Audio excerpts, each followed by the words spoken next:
Exercise 2.2, question number 5. Let A is equals to 1, 2, 3, 4 and 6. Let R be the relation on A defined by this. Then write R in roster form, find the domain of R and find the range of R.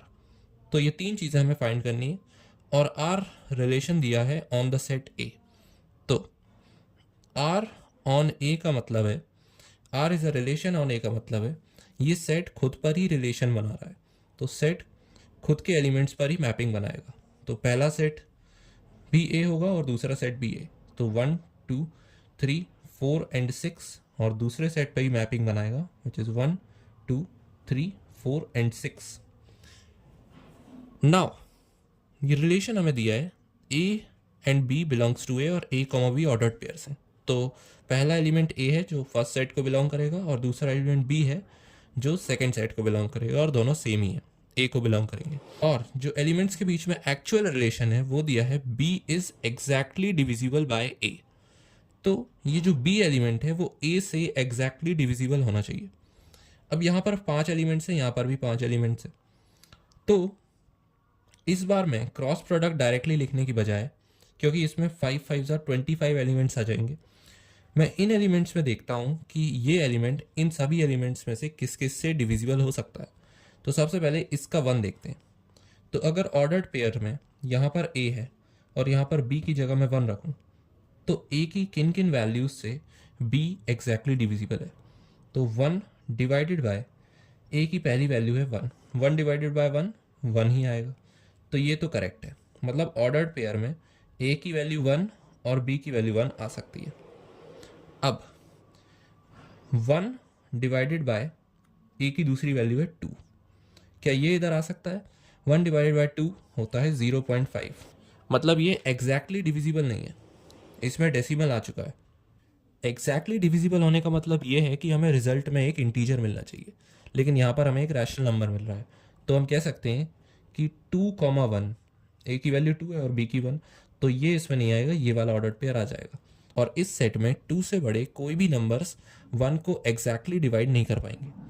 तो second set के पहले element 1 के लिए हमारे पास सिर्फ एक he ordered pair है विच is 1, 1. तो मैं डायरेक्टली रिलेशन में इसे इंक्लूड कर लेता हूँ विच इज़ 1, 1. अब 2 के लिए हम देखते हैं इनमें से कौन कौन से एलिमेंट्स 2 को एग्जैक्टली डिवाइड करेंगे. तो अब है A, 2. A की वैल्यू अगर मैं 1 रखूँ तो हमारे पास एलिमेंट आएगा 2 डिवाइडेड बाय 1 विच इज़ 2. ये एग्जैक्टली डिवाइड 1 2 को एग्जैक्टली डिवाइड कर रहा है तो ये इंक्लूडेड होगा, मतलब 1, 2 ये इंक्लूडेड है. नाउ 2 डिवाइडेड बाय 2, ये 1 आ रहा है, ये भी एग्जैक्टली डिविजिबल है, तो 2, 2 ये भी इंक्लूडेड है. अब 2 डिवाइडेड बाय 3, A की वैल्यू 3 B की वैल्यू 2 को कंप्लीटली डिवाइड नहीं कर रही, इसमें फ्रैक्शन भी आ सकते हैं. तो ये वाला ऑर्डर्ड पेयर विच इज़ 3, 2, क्योंकि यहाँ से 3 लिया यहाँ से 2, ये इंक्लूडेड नहीं होगा. तो 2 के लिए हमारे पास सिर्फ 2 ऑर्डर्ड पेयर्स हैं विच इज़ 1, 2 एंड 2, 2. अब 3, अब मैं इस तरह सॉल्व करने की बजाय इस सेट में डायरेक्टली देखकर सॉल्व करता हूँ कि 3 को 1 तो कंप्लीटली डिवाइड कर देगा क्योंकि 1 टाइम्स 3 इज़ 3, और 3 को 2 डिवाइड नहीं कर पाएगा क्योंकि 2 की टेबल में 3 आता नहीं है, और 3 को 3 कंप्लीटली डिवाइड कर देगा. तो 3 को सिर्फ 1 और 3 ही एग्जैक्टली डिवाइड कर सकते हैं.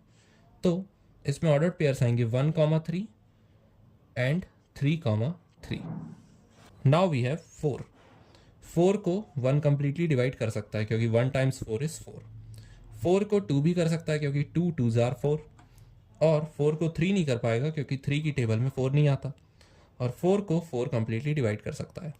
तो 4 के साथ हमारे पास 3 ऑर्डर्ड पेयर्स आएंगे विच इज़ 1, 4, 2, 4 एंड 4, 4.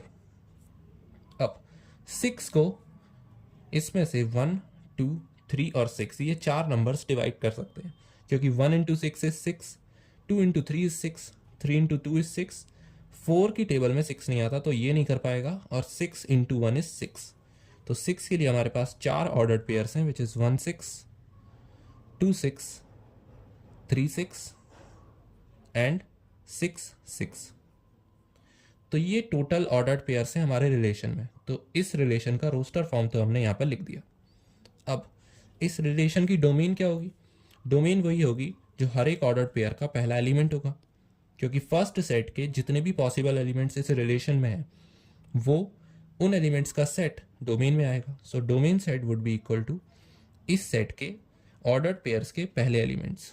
तो ये सारे एलिमेंट्स आएंगे डोमेन में।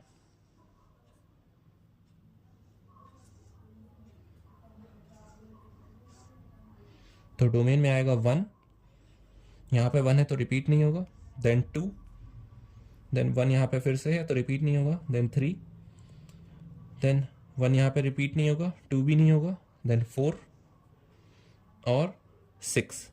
तो डोमेन में तो पूरा सेट ए ही आ गया विच इज़ इक्वल टू ए। ये पूरा सेट ए ही डोमेन हो गया। और रेंज में इन सारे ऑर्डर्ड पेयर्स के सेकंड एलिमेंट्स होंगे। तो 1, 2 और 2 रिपीटेड है तो पहले 1 आएगा, फिर 2 2 बार है तो एक ही बार आएगा, देन 3 भी 2 बार है तो वो भी एक बार आएगा, देन 4 3 बार है तो वो भी एक बार आएगा, और 6 भी एक ही बार आएगा।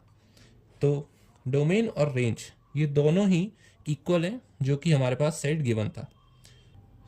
सो these 3 are the answers of our given questions.